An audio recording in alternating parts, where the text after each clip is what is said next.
বছর ধরে এই সোনাতলা ভগবতীপাড়া যে একটা স্নানের ঘাট আছে ওখানে ঐতিহ্যবাহী অষ্টমী স্নান উপলক্ষে মেলা অনুষ্ঠিত হয়।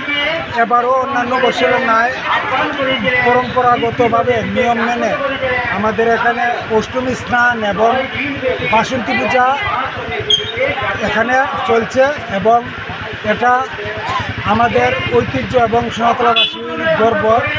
আমরা চাই এখানে সবাই আসুক, এসে আমাদের যে ঐতিহ্যবাহী অনুষ্ঠান সেটা সুন্দরভাবে সাফল্যমণ্ডিত হোক, এই আশা এবং প্রত্যাশা রেখে আমার এখানে সংক্ষিপ্ত আলোচনা শেষ।